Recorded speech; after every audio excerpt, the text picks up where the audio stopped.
Check out FlipsideGaming.com for all your gaming needs. Use the promo code HEROES to save 10% on any purchase over $10. See the description below for details.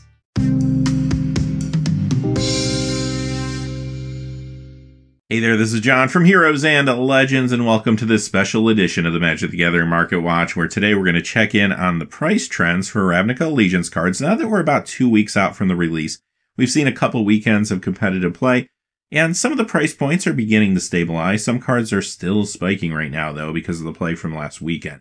Quickly, before we get started, though, just a fast reminder, when you check out the description below, you'll find a few ways to support the channel. Our Patreon page is down there. You'll also find links to products on Amazon. Those always help us out. And finally, Flipside Gaming, still offering a promo code for our viewers if you want to save a little cash. They actually still have a really good deal on Dragon Shield sleeves, 100 count for $7.99. Now, the promo code doesn't work until you get to a $10 order. But if you need a couple packs of sleeves, you could get a really good price there. But as always, thank you not only to the folks that look at those links, but to each and every one of you. You all make the channel what it is, so thank you, and let's get into it. Before we get into our top 10s, I did want to mention the Haunt of Hightower. Of course, this is the buy a box promo, going up 86 cents this week to $10.99. This isn't seeing any competitive standard play or anything like that, but it's a pretty interesting commander card. Feels like, at least for the short term, it is stabilizing around the $10 to $11 mark. Okay, let's move on to the top 10 Ravnica Allegiance cards that lost value this week. Coming in at number 10 is Gruul Spellbreaker. This is going down 75 cents to $3.42. There's a lot of power behind this card, and I do think long-term people might find something to do with it. Right now, the biggest problem with a lot of the cards you're going to see on the top 10 is it's not that they're bad cards in Standard. In fact, they had a high price point during the pre-release time because a lot of people spec that they would be good cards. It's just that the decks that they're in aren't performing great in the current meta. Of course, that could change week 3 or week 4. Who knows? But right now, this card does see play. It's in Temur and Gruul aggro decks, for example, but they're just not doing great right now. Also, pay attention to this card for Modern, because there is a Gruul Eldrazi deck out there that is starting to show up on Magic Online, and it does run this, so we'll have to see if that goes anywhere. Number 9 is Bedevil, down 88 cents to $4.40. Bedevil looked okay the first weekend of competitive play. Didn't really show up quite as much in the big decks the second weekend. Again, much like the previous card, it's not that it's not seeing play, it's just that the decks that run it aren't doing all that great. Rakdos Midrange, Mardu Aristocrats, Rakdos Aristocrats, they're just not putting up the big results.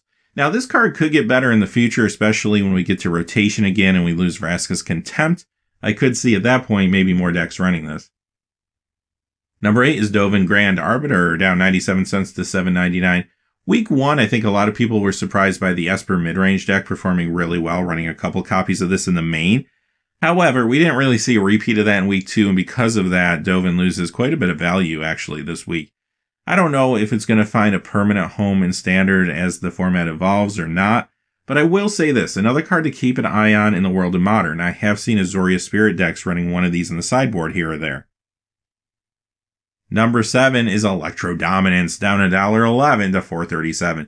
So this did get a little bit of standard play this weekend. There was a 10th place Temur Reclamation deck at the Star City Games Team Open that was running one of these in the main. Not a huge amount or anything like that, but at least it has made an appearance finally in Standard. However, this is another card that a lot of people have been brewing for Modern as well as Commander. Commander, I think it's a home run. I think there's a lot of great interactions, especially with suspend cards. So I do think there's always going to be some Commander interest in this card, even long term. In Modern, I'm not completely sold. If it does work out, I don't think it's going to be a brand new build with a lot of suspend cards. I think it's going to be finding itself working into something that already exists, like the As Foretold Living End deck. I think if this card is going to make any impact on Modern, it's going to be through that deck, but it hasn't gotten there yet. We'll have to see where that goes in the coming months.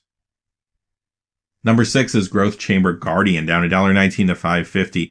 Another card that looked pretty good week 1, not doing as much week 2. Not because it's a bad card, but again, the decks running it didn't perform as well. This is in various aggro and mid-range builds that just aren't putting up big results currently, but again, it's only the second week. Number 5, Skargon Hellkite, down $1.33 to $8.48. Third verse, same as the first. Another card that's really good in a lot of aggro decks in Standard. It's just that those decks aren't doing really good in the format, at least not yet. Number 4, Judith the Scourge Diva, down $1.36 to $5.16. You know, the Aristocrats decks, a lot of people had high hopes for them going into the Standard season. They haven't really done much yet. Now, this, of course, is a part of those decks and other mid-range decks too, but much like a lot of the other cards we're talking about today, it's just not coming together for this card, at least not yet. Aside from that, though, this is an awesome commander card. Similar to Electro Dominance, a lot of commander players will want to pick up this card. I have also seen some Aristocrats brews in Modern. Now, can they get there and top 8 a major tournament? Time will tell, but if that does happen, this card could surge at some point down the road. Number 3, Spawn of Mayhem, down $1.80 to $11. A lot of excitement going into the season around this card. The Rakdos mid-range decks that run this, though, not doing so well. And I don't really see a whole lot of them showing up to tournaments already, and it's only week 2. Now, it's still early, but at least right now, this card's having a hard time finding a spot. And on top of that, we found out not too long ago that this is going to be part of the Rakdos Guild kit, which means a lot of copies are going to enter the marketplace.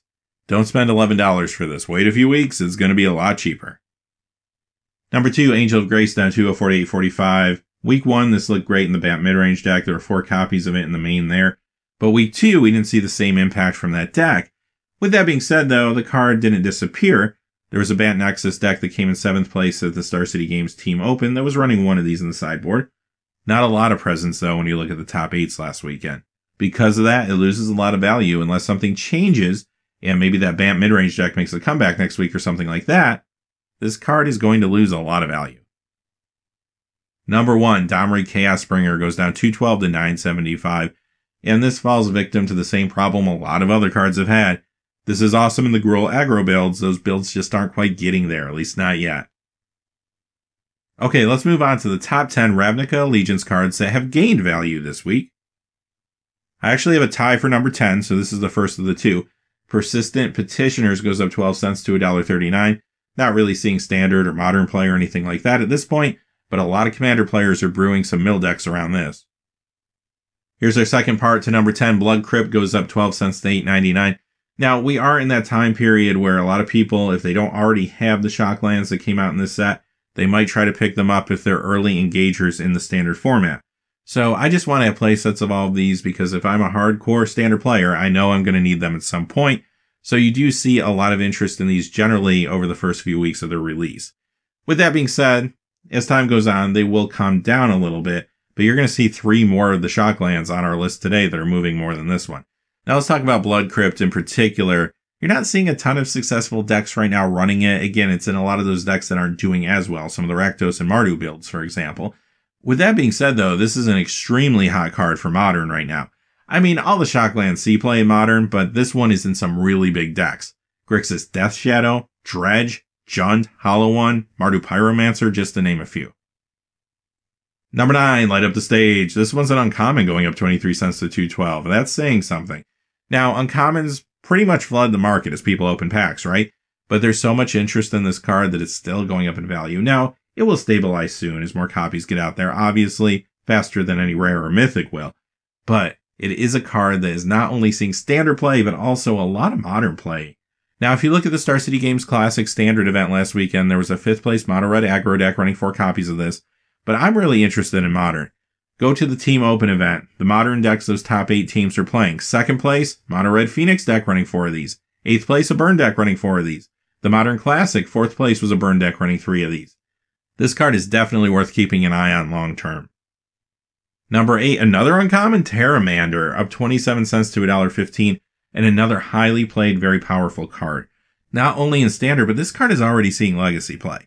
Let's talk about standard first, though. The first week of competitive play, there was an Is It Drake deck that did pretty well, running 4 copies of this. That deck is still kicking around, but the big deck last weekend was a deck that came in 12th place at the Star City Games Classic standard event, and that was a mono blue aggro deck running 4 copies of these. People are working it into other decks. The raw power is definitely there long term for this season, I think. But in Legacy, I'm already seeing people play this in Is It and Temur Delver decks, and also Is It Phoenix. Yep, there's a Phoenix deck in Legacy too. Why not, right? For deck builders, it's probably good that this and the previous card are uncommons. Number 7, Deputy of Detention goes up 28 cents to $2.54. Another card seeing play in multiple formats. Let's talk standard first. The first place Azorius aggro deck at the Star City Games Team Open was running 2 of these in the main.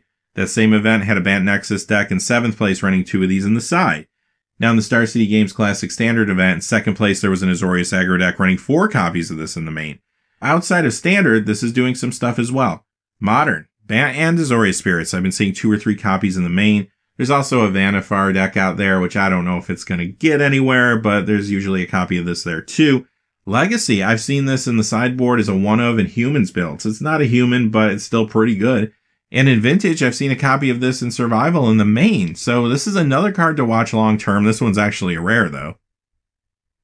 Number 6 is Hallowed Fountain, up 36 cents to $7.99. Okay, we're about to go through a streak of the Shocklands here. This is the first of 3 in a row. And I'll just simply tell you that these cards, especially these 3 we're going to look at, are seeing tons of play because they're parts of some big mana bases already in Standard. They also see Modern play, like I mentioned with Blood Crypt, but what Standard decks will you find Hallowed Fountain in right now? Esper Control, Azorius Aggro, Bant Nexus, Esper Midrange, Jeskai Control. This is showing up everywhere. Number 5, Breeding Pool, up 72 cents to $10.50. Much like Hallowed Fountain, this is in a lot of big decks right now. Sultai Midrange, 4-color Gates, Bant Nexus, Nexus of Gates, and Temur Reclamation. Number 4 is Godless Shrine, up 83 cents to $8.95. You'll find this in Esper Control, really big deck last weekend in the Open, Esper Midrange, and Mardu Aristocrats, even though that one's not doing as well now. Number 3, Plaza of Harmony, goes up $1.27 to $2.19. Now, week 1, a lot of people were surprised by that 4-color Gate deck. It looked pretty good. Wasn't necessarily taking down tournaments, but it was putting up some nice results. This week, that deck was still hanging around, but aside from that, there was a Nexus of Gates deck, which you can kind of guess if you missed Monday's video. It's a combination of the Nexus of Fate deck and Gates, and that actually came in 4th place at the Star City Games Classic. Brought a lot more attention to this card. Number 2, Seraph of the Scales, up $1.82 to $11. Little surprised this is going up this much this week. The first week, a lot of people were surprised by this card in the Esper midrange deck. I mean, the deck looked really good, but we didn't see a repeat performance in week 2. And we didn't see a whole lot of this card, actually, if you're looking at the top decks over the last weekend. So it still goes up for whatever reason, but I do think it will stabilize relatively quickly unless something changes this weekend. Number 1, who else could it be? Hydroid Krasis, up $2.42 to $37. I've said this before, but basically in Standard right now, if you're in these colors, you're probably playing this card 9 times out of 10. It is incredible. Even if it gets countered, you can still gain life and draw cards, which is phenomenal, especially against a control deck. So, where did this see play last weekend? Let's talk about the Star City Games Team Open first. 2nd place, Sultai Midrange. They were running this. 3rd place, Bant Tokens was running this. 4-color Gates. That deck didn't top 8, but was still performing pretty well at the Open. Move over to the Star City Games Classic. Sultai Midrange was there too, coming in 1st and 8th place. And also Simic Nexus was running this, coming in 3rd, and the Nexus of Gates deck, which came in 4th, also had this card in it. Beyond that, is it seeing any play outside of Standard? Not a whole lot at this point, although there is a modern Bat Turbo Fog deck that I have seen running a copy of this in the main, but that's not a very popular deck, at least not right now, but who knows for the future. Now regardless, no matter what happens in the future with Modern, Legacy, or Vintage, this is such a good Standard card. This is going to be a key card to pick up throughout the Standard seasons where it's legal. And because of that, I do think it will stabilize. It might go up a little more over the next week or two, but a lot of packs are being open. Right now we have the mad scramble for a lot of different players running a lot of different decks trying to pick this thing up. But once players get their copies, I would expect the price to at least stop rising. Might not go down all that much, honestly, for a while because it is such a good card and such a key card unless the meta shifts at some point. In some ways, this is similar to Teferi, although in Standard, this is seeing more play than Teferi, but in Modern, Teferi is obviously still seeing a lot of play there, so you have to take that into account for long-term value. But at least in the short term, I could see this card maybe settling in around the $40 mark, maybe the low 40s for a while, until we start seeing things develop in the meta. Alright, with that being said, that concludes this special edition of the Market Watch. We will be back on Saturday, and we're going to do our regular episode of the Market Watch, where we look at all things that are going on outside of Ravnica Allegiance. But until then, hey, thanks for watching. Please remember to like and subscribe, and have a great day. Hey, thanks for watching. This video is made possible through the generous support of viewers like you on Patreon.